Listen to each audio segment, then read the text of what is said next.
Hey everyone, welcome to Raj economics and commerce classes. मैं हूं नीरज कुमार और आप सभी का स्वागत है इकोनॉमिक्स एमसीक्यू सीरीज का डे नंबर 24 में। आप इकोनॉमिक्स के स्टूडेंट हैं, चाहे आप यूजीसी नेट का तैयारी कर रहे हो, टीजीटी का कर रहे हो, पीजीटी का कर रहे हो या कोई भी कॉम्पिटिटिव एग्जाम का तैयारी कर रहे हो और इकोनॉमिक्स आपका सब्जेक्ट है, तो ये एमसीक्यू सीरीज आपके लिए बहुत ही खास है। ठीक है, तो चलिए हम लोग आज शुरू करते हैं। आगे का क्वेश्चंस है ना, मैक्रो इकोनॉमिक फिलहाल चल रहा है, मैक्रो इकोनॉमिक्स का क्वेश्चंस काफी सारे हो चुके हैं, है ना।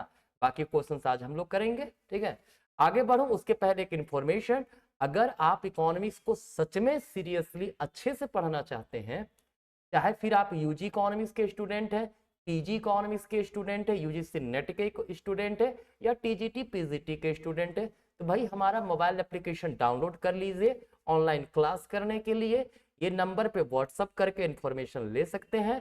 और अगर आप रांची झारखंड से हैं तो हमारा ऑफलाइन क्लासेस यहाँ पे चलता है, आप हमारा सेंटर विजिट कर सकते हैं। ठीक है, तो चलिए आगे बढ़ते हैं। क्वेश्चन नंबर 151 है, कहता है according to Keynes what causes changes in inducement to invest by entrepreneur. ठीक है, जो जो उद्यमी होते हैं, ठीक है, वो इन्वेस्टमेंट किस बेसिस पर करते हैं, मतलब determinant of investment basically Keynes का क्या था।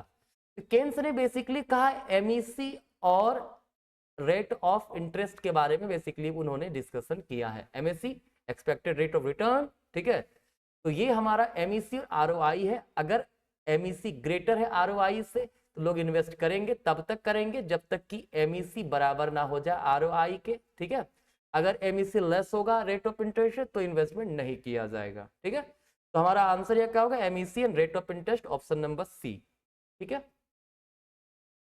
152 नंबर है, कहता है the relationship between money supply and price level under quantity theory of money is. देखिए, क्वांटिटी थ्योरी ऑफ मनी कहता है कि जब मनी सप्लाई इंक्रीज होगा, ठीक है, तो लोगों के पास क्वांटिटी ऑफ मनी बढ़ेगा। ठीक है, क्वांटिटी ऑफ मनी बढ़ने से प्राइस लेवल भी बढ़ जाएगा, मतलब दोनों के बीच में डायरेक्ट एंड प्रोपोर्शनल रिलेशनशिप पाया जाता है। ठीक है, तो option number C, direct proportionate relationship.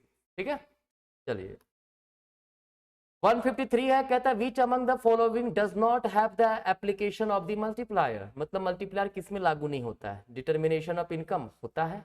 Investment जब बढ़ेगा तो इनकम कई टाइम्स में बढ़ता है। ठीक है, this is multi income investment multiplier.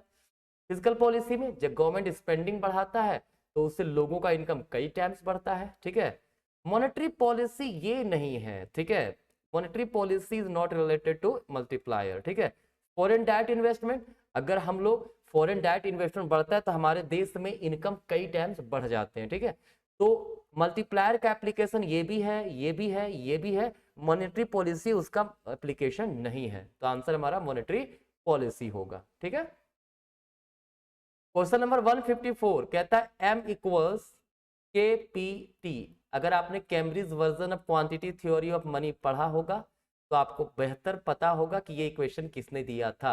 Equation है रॉबर्टसन का। ठीक है, P price level, M quantity of money, T transaction volume, है ना, के जो प्रोपोर्शन में ट्रांजेक्शन वॉल्यूम का वह proportion which people wish to hold. ठीक है, जिसको लोग सेव करना पसंद करते हैं। ठीक है, तो रॉबर्टसन होगा ऑप्शन नंबर सी।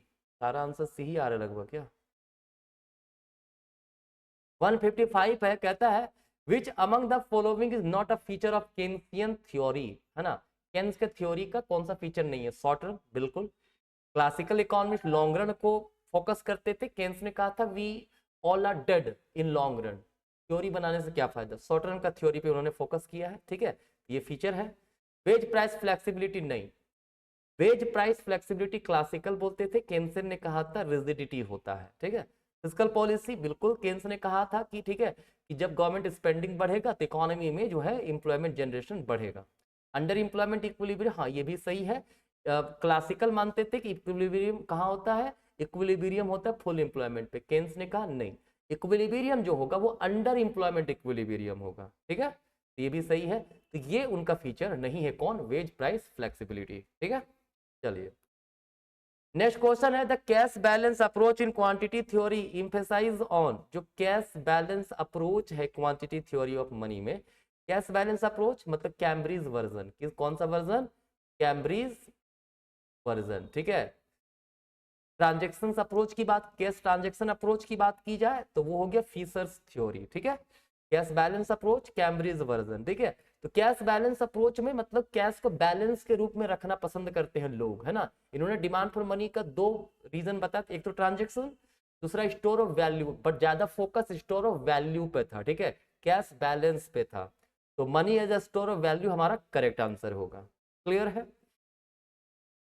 157 है तो कहता है the expansion in money supply does not affect, expansion in money supply does not affect real output and employment. मतलब यहाँ पे बात कर रहा है कि जो नॉमिनल वेरिएबल होता है, नॉमिनल वेरिएबल जो है, ठीक है, ये real variable, money supply, rate of interest, price level, these are nominal variable, ठीक है।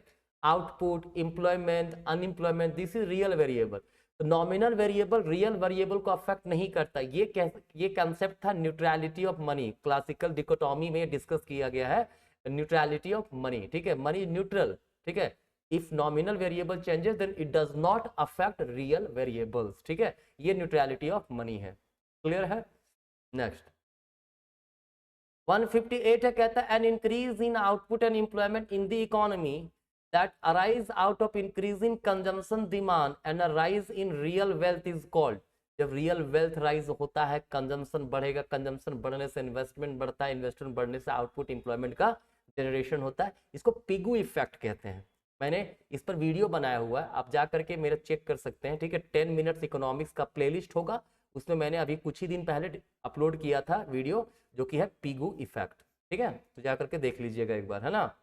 चलिए 159 है, कहता है which of the following has to be adopted to remove recession from the economy. Recession का मतलब इकोनॉमी में एम्प्लॉयमेंट काफी कम है, मतलब अनएम्प्लॉयमेंट है, आउटपुट कम है, ठीक है, वहां से निकलना है तो क्या आउटपुट बढ़ाना पड़ेगा, एम्प्लॉयमेंट जनरेशन करना पड़ेगा। क्या करेंगे इसके लिए, सरकार खर्च करे लोगों पे ज्यादा, ठीक है, टैक्सेशन कम हो तभी ना डिमांड वगैरह बढ़ेगा। तो क्या होगा, increase in government welfare and increase in taxes, नहीं, टैक्सेस डिक्रीज होगा। ऑप्शन बी यही करेक्ट है, increase in government welfare projects and decrease in taxation, ठीक है। चलिए क्वेश्चन नंबर 168 कहता है Keynesian economics came to be widely accepted because it find solution to.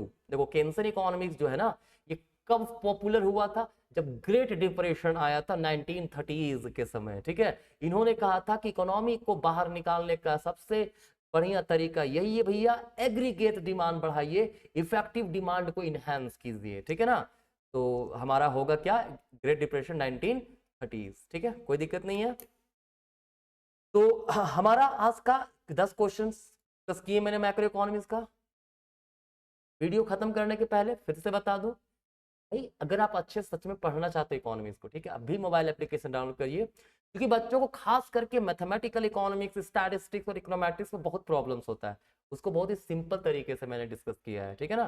तो अभी मोबाइल एप्लीकेशन डाउनलोड कीजिए, और रांची से है तो आइए हमारा सेंटर विजिट कीजिए, ऑफलाइन क्लासेस कीजिए, ठीक है। चलिए धन्यवाद।